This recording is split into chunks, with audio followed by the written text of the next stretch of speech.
Hello, everybody. This is Debbie, from Teacher Success Coach, with another episode of the Female Educators Roundtable, and with another educator from across the world who is going to tell us about her journey during COVID, after COVID, etc., and now, right? What the journey have been like teaching either online or in the physical classroom.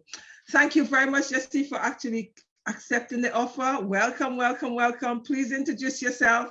Tell us where you come from and the age group you teach, please. All right, thank you for having me. So my name is Jessie and I teach, I'm a pre-K reading teacher. So I teach children ages 3 to 5 and I come from America, Brooklyn, New York. Thank you very much for actually accepting the offer. And I'm really grateful for you actually giving up your time to talk to us about your journey.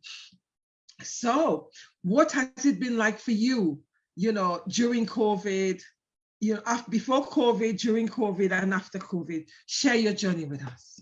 Yeah, so that's a great question. So prior to COVID, I was a preschool teacher and I worked with children ages young 3s, early 4s.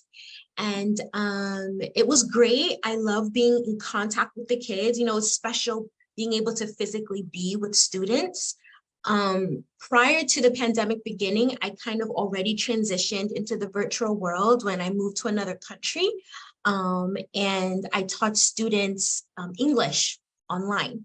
So that was my first kind of introduction. When I came back to the States, I didn't go back to the classroom immediately. I decided to continue to teach online, but the little kids, that the same preschool age that I was teaching, it was different because especially with that age group, they have a lot of needs, right? They're emotionally going through things, physically, they're not really in control of their bodies.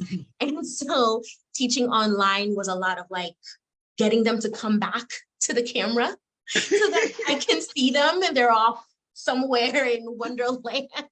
So it was a lot of learning how to manage 3 to 5-year-olds online. That was a very new experience. But you learn, right? As teachers, when we're put under a certain circumstances, we care about our students and we're going to figure it out how to be able to teach them. Yep. That's very, very true. Thank you. Do you find there were any discipline issue? As far as discipline issues, the hardest part wasn't the kids, but the parents. So when you're in school as a teacher, you're in your own little bubble with your kids, right? And you can manage them. You kind of know, like maybe if they're throwing a little tantrum, they'll be fine in 5 seconds. But parents, they don't always see what their kids are like at school and how we as teachers manage them. So now they're home and they're up and running. As a teacher, I know that's completely normal, but for the parent, it might cause anxiety or embarrassment. So it's like, come back to class. And when the kid is back, now they're crying. And now I have to calm down a crying child. So it's parents getting used to seeing their children in an academic setting and still trusting the educator to kind of manage, even though it's online. So usually I have to kind of have a chat with parents, like, it's okay, they'll be fine, you can go. Stop in the helicopter, mother. Exactly. Goodbye. If you're gonna make the kids cry, do it after class, please. Thank you. Exactly. That is so true, though. Right. Thank you very much. What does self-care and mental well-being look like for you? Yeah, that's a really good question. What were you gonna say? You were gonna add to that? I'm saying to you, do you feel supported, and how do you support yourself? Because now that you say that you teach online only, how do you get the support? Yeah, because like that's different when teaching in a school. You kind of have the teacher community and we could kind of like vent to each other about things that are happening. But I own my own business now, so I'm by myself, and I had to kind of burn out to realize that I needed to take better care of my self-care. So a few things that I try to do is get up as soon as I get up, I go outside to get the sun on my face. I just recently started that, and that has made a big difference because I'm home all day working online, and I may not go outside at all. And it is not good for mental health, right? So that's one thing that I've been implementing. And I've also joined a really great program to kind of help me with my business, but it's to all teachers. So I kind of get that community teacher base. I can kind of let out my frustrations or talk about some difficulties I'm having in the classroom, and I get that teacher support, even though I'm a solopreneur. So those two things, just getting outside, getting fresh air.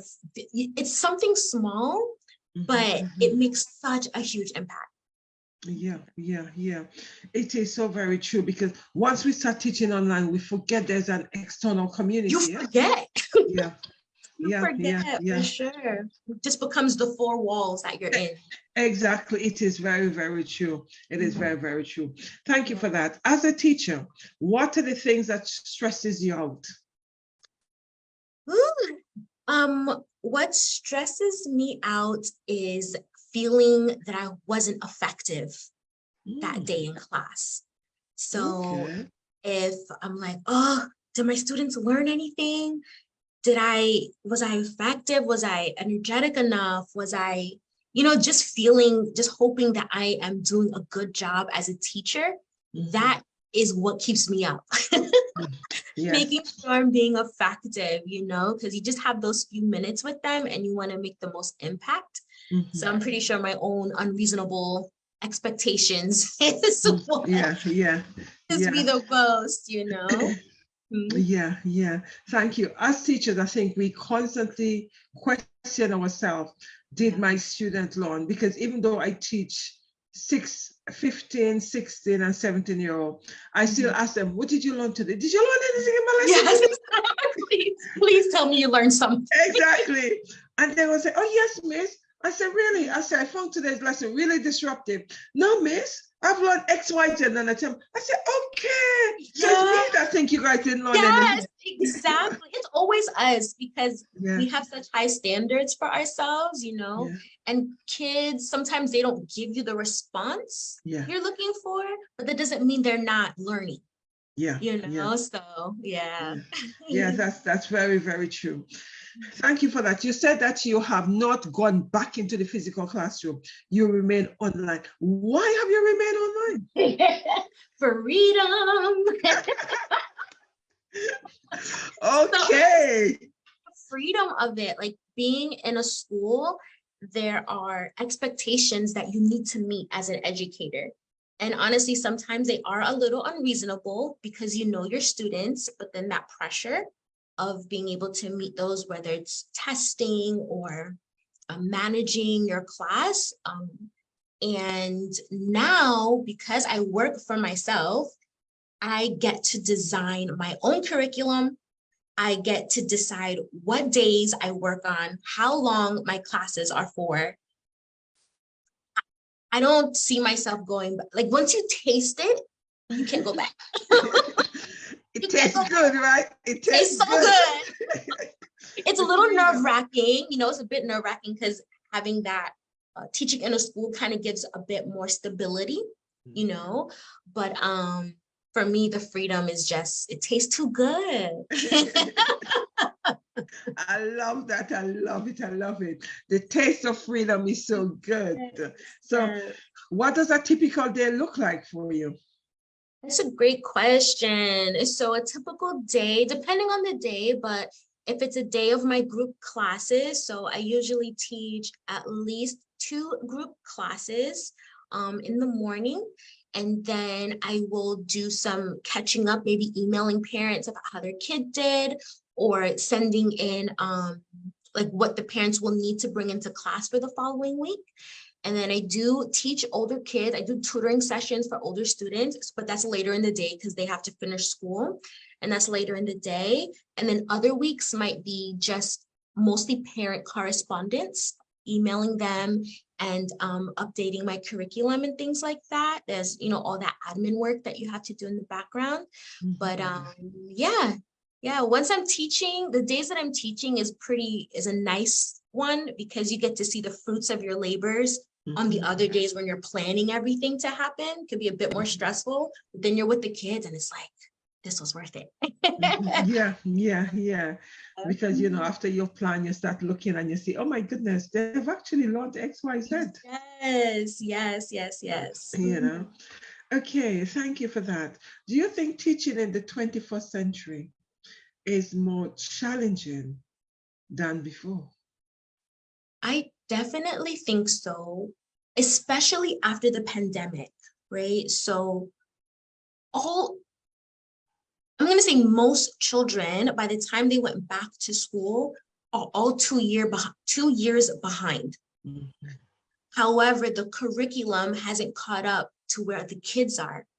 So if the kids are entering third grade, but they were in the pandemic the whole time for the 2 years, most likely they're at a first, second grade level. But as a third grade teacher, now you have to teach first, second grade and get them caught up for third. So that in America, we have state tests.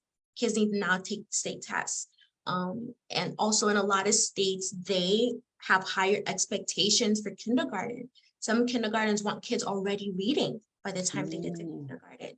So there's a lot of expectations on preschool teachers as well as parents to prepare their children for kindergarten. So there's more pressure on the kids, but the pandemic has slowed things down, but there hasn't been any change to accommodate for those things, so it's definitely different. The other side of it, though, the positive is there's more technology. And I think technology has truly helped with education, reaching kids a lot easier than before. That's definitely a bonus. Yeah. Thank you. So is it a situation where you find that the children who are 5-year-olds are behind, right? So because you also say that in states, they expect the children to be able to do certain things at preschool level. So how are these parents coping with that? Is it because they're sending them to you? How, what's the situation on that? Yeah, so some parents decide to homeschool, honestly, because they feel like it's unreasonable, depending on the state you're in, right? Certain states have certain expectations. So some parents decide to homeschool so that their child can learn at their own pace. And parents are sending their kids to a program like mine to help prepare their children, for kindergarten. I have one, and then a lot of my kids are homeschool kids, like 3 to 5. So their parents kind of homeschool them. So they use my program as a supplement, right? Because they're not educators. So if they really want their child to have a good foundation, then they'll enroll them in my program. I have one of my students, he's going to kindergarten and his kindergarten wants him reading. So we've been working together to get him to read, but at the same time, I'm all about learning through play. So there's that, like I want him to be prepared, but I also don't want the kid stressed. He's only 4. Exactly. He's only 4 and we're not going to stress him out. And then he hates reading. And then he ends up doing one-on-one tutoring with me when he's 8 because he hated reading the whole time, right? So as much as I want my kids to be prepared for the next step, I'm still going to go at their pace so that they can feel confident. Most kids who need tutoring at later ages, it's because they're not confident students. We can build the confidence no matter the age they get as they get older. That confidence will help them to do more challenging tasks. So thank you very much. So it sounds to me that what you're doing is building the confidence and everything else comes after, which will come naturally. Everything flows right in. And sometimes like as much as I have belief in what I do that works, when it works, sometimes I get shocked. Myself, like one of my kids, we've been just working on letter sounds. Of course, I was explaining to you prior to our call that we've been doing a study on bees. So we've been learning our phonics sounds and everything through play, like building hives together. We've been talking about how bees communicate through dance. And so we're wiggling around, dancing, but learning phonics and all that. And he started reading the other day. We started working on, we're doing a short A sound and blending sounds together. And so I finally gave him the words to read, and he just started reading. And I was like, wow. I was so proud of him. And it just works. Like I think this is a question you're gonna ask. I hope you don't mind me kind of. That's fine. No, carry on. But it's student-led.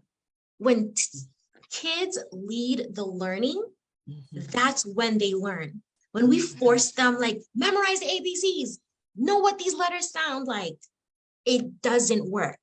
But when it's led at their pace, like magic happens, and I just love it. I love it. Yeah. It's so powerful though, because what you are saying and reminded us that children need to lead their learning because they know what they need to understand the yes. Exactly. They know their interests. They know what they like. And I mean, even as adults, right? When someone forces us to do something we don't want, we become resistant. It's like, I'm not going to do it on purpose just because you told me to do it.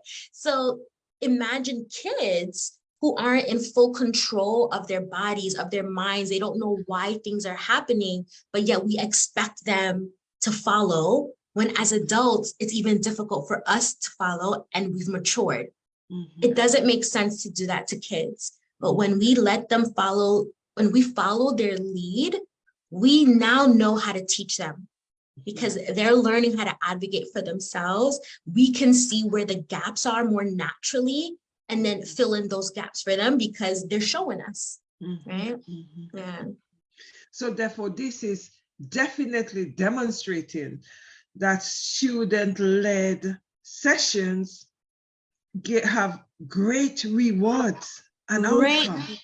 Great rewards. And I think it's too, like, depending on what generation you grew up in learning. Like, I know for myself, it was sit down and do this. So sometimes when parents put their kids on my program, they're like, all they're doing is playing. Where are they learning? But I did a live the other day about like when we were younger playing tag. And as kids, all we're thinking about is, I got to run really fast. I have to get my friend, or I have to hide in this hiding spot. But what's really happening is our bodies are learning coordination. Our muscles are building. We're learning how to have muscle control, how to go fast and then stop, or to switch directions. Imagine if we couldn't play tag. As adults, we'll have no coordination. We'll have no muscle tone because we weren't allowed to play. That doesn't have to change when it comes to education. Children naturally learn through play because that's what they're built to do. So if we honor that, they will start reading. They will know math. They will start writing. All those things will happen because children, that's what they're good at, playing. And we need to honor those things. Yeah, thank you. I so agree with you there, right? Because I think it is so important that we go back to play. That's what I said to my students.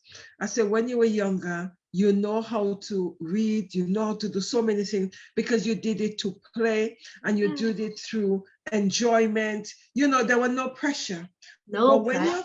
Exactly. Well, when you become an adult, you become so programmed and structured that you forget what happens naturally. Exactly. It's stressful. Like, especially when testing starts, like, the information. Like, I was a horrible test taker. So I worked really hard to have high grades because I knew once the test came, it was going down. But I knew the information, but it was in front of the test, and they don't teach you how to take a test, right? You just learn the things and then you're expected to perform when you're not taught how to perform. So it's a whole thing, but yeah. Yeah, it is so very true. So that's something I try to build it in my lesson. Like, okay, you guys, I want you to think in terms of learning the information in a playful way. Because when you start learning the information under stress, your brain loses it because the brain can't function under stress. It just freezes it. Exactly. Meanwhile, you know it, Yeah, but your body won't let you because you're so stressed out, you know? exactly. And then we get stressed out adults, and Yeah, then we're just stressed all the time, yeah, starting from being in not learning through play, as you're saying. Like even in yeah, other countries, they have siestas, right? These long yeah, breaks in the middle of of the work week. And yeah, we're here in New York, it's like go, go, go, go, go, go, go, go. Don't stop, yeah, or else you're yeah, falling behind. yeah, And people yeah. are more stressed than ever. Yeah. See, what teachers and others don't realize is when people take a break, their brain take a break, and when they come back to it, they actually the performance is even higher. Yes. You Yeah. see, something that's funny, I introduce brain break in my lessons because the Mhm. brain function after between 30 minutes, Right. after 30 minutes, you've lost It's them. done. Right? You've lost them because, Exactly. so I tend to teach for 30 minutes and I say, okay, brain break. We have 2 to 3 minutes brain Nice. break.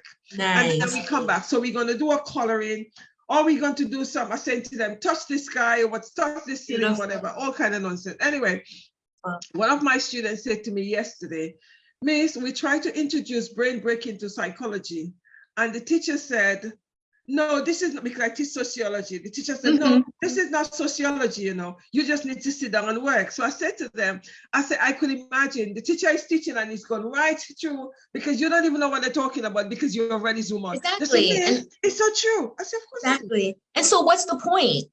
What's the Exactly. point if your students aren't going to learn, Yeah, if they can't hear you, if they're so out of it? yeah, Just yeah. don't talk. Exactly. There's no You point know, in that. there's no There's no point. point in that. It's so Hmm. very true. And I could Yeah. imagine you teaching younger children, you probably have to do 20 minutes chunks Oh, because, yeah, for sure. Like, honestly, the whole class is through play, and we still have to run around and jump around in the middle of the class because that's just, but that's appropriate, right? They're 3, Mhm, 4, 5.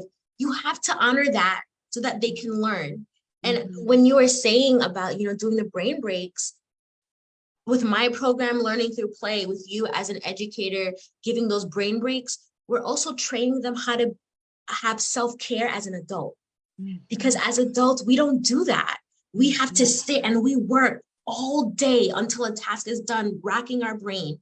But if we had more educators who taught us how to take a break and let us know it's okay to Mhm. rest because you're going to be better afterwards, we would be Yes. so much more productive and take Yeah. much better care of ourselves Yeah. now, so we Yeah. need more teachers instilling that in their students so that they can be more productive adults in the working world. Yeah, that is so very true. That is so very true because I see teachers they have 1 hour lesson and it's just go, go, go, go, go. When you ask the children, what do you learn? They could tell you No, the first part and the last right, the part. last The part. middle is lost. So what's the point of me doing that?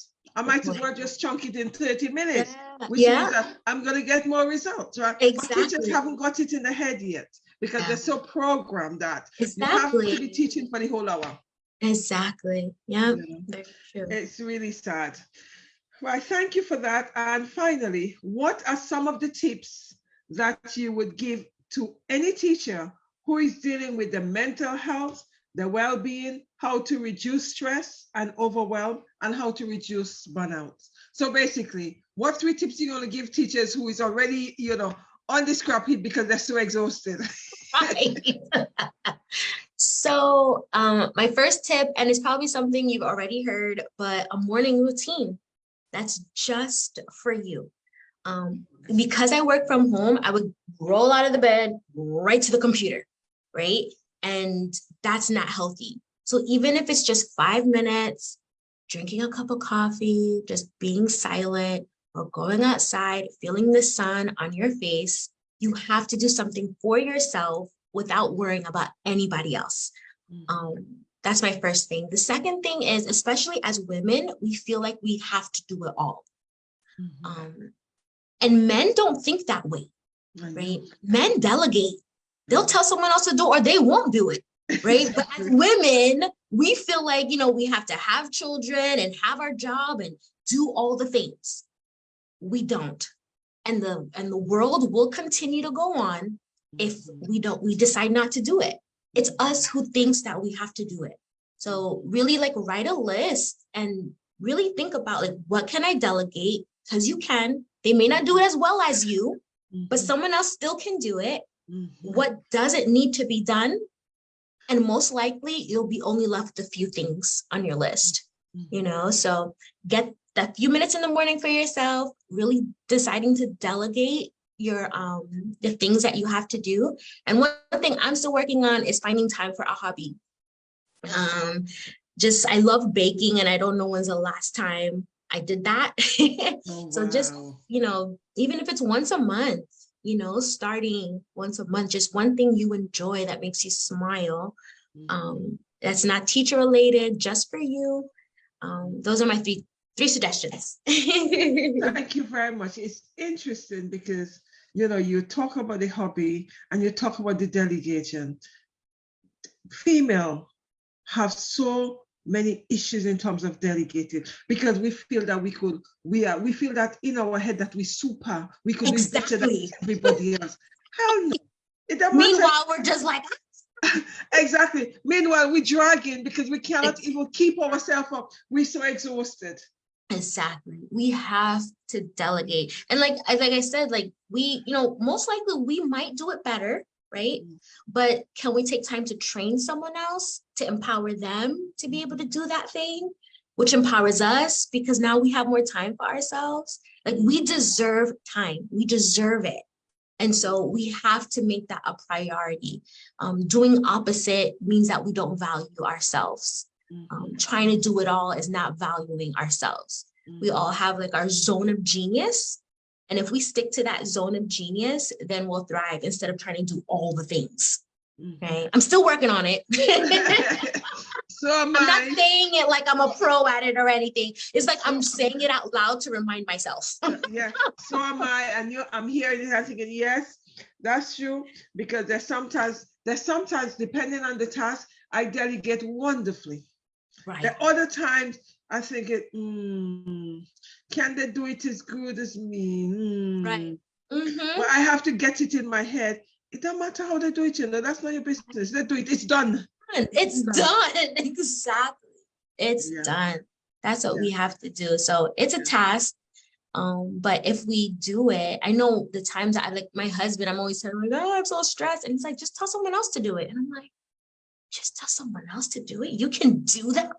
It's like you're getting the permission, isn't it? The permission to let someone else do it, isn't it? Exactly. And I think that sometimes we need that to think that it is okay. Exactly right. And then I could show up for my students with a better mindset because I'm taking care of myself, you know? Yeah. That is very true. Have you got anything else you want to say to us before we say goodbye to our people? Thanks for having me. This has been such a great chat, and it was helpful for me to hear those things that I'm saying out loud. Like, Jessica, are you doing those things that you're telling others? And you know, if there are any parents that need help with their child in between 3 to 5, I would love, you know, I can give you my information so they can learn more about my class. I also have a Facebook group where I give valuable information to parents to help teach their child through play. So yeah. Send me the details so I could actually put it on my thing. Yes. Okay, I'll do that. Yes. I'll do that for sure. Thank you very, very much, Jessie, for coming online to share your journey with us. Yes. Someone who decided to do online and decided to stay online. Yeah. It was too sweet to go back into the classroom. You know, so she decided she's going to leave us in the classroom. We remain in structure, we remain in program, etc. Yeah. I see that. But it's good. It's good. We need teachers to stay in the classroom because if they don't, then where are all the kids going to go, right? Everyone can't learn online. So there's teachers for everything.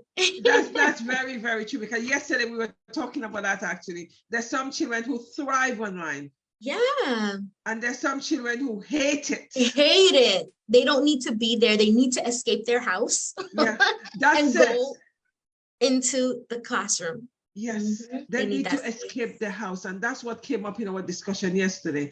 Some children need to escape the house because the atmosphere, the connection is not positive. So they need to get out of there as fast as they can. Exactly. Yeah. Our role, sometimes we don't even realize as educators the impact that we have on these kids' lives, that we're not just their educators, but we're their role models, we're their moms, their dads, because they may not be getting that support at home, or maybe the support that, family life is fine, but they just want to be with their friends. Like, you've had enough of your parents. You just need a break. And parents need a break too. Parents work hard. So sometimes they just need to send their kids out so that they can have a breather as well. I totally agree with that. And there's sometimes, both parents and teachers, we overlook the importance of, letting them have a break from us. Yeah. That's for sure. This was awesome, Debbie. Thank you for having me. It was fantastic. It was just lovely. Thank you so very much. I'm listening to you. The freedom. Yeah. You're like a phoenix out of the classroom, and you just rise in the air with freedom. It just feels so wonderful. Yes, it is wonderful for sure. Yeah, I have at least, so right now I work 4 days a week, and my goal for September is to work 3 days a week. So let's see if I can make that happen. Yes, you can. You need to manifest that. That's it. I can do this. I can do it. Exactly. You need to manifest that. That's brilliant. I'm still 5 days a week. I'm thinking of transitioning, not now, probably next year, transitioning to 4 days a week. Okay, nice. Manifest it. Exactly. I was doing 4 days a week before, and then I came back in for 5 days a week because it wasn't very structured. My 4 days wasn't very structured. So I'm saying, okay, I need to manifest that and get it sorted. And focus on the 4 days a week. Yes. That's where I'm at. Thank you very much, Jessie. Thank you, Facebook people, for having to come on and see, listen to, we share our stories in terms of during the pandemic, what happened, and also what it is like to teach solely with the freedom of online. Yes. Which is wonderful. Thank you guys. Have a great evening, night, morning, where you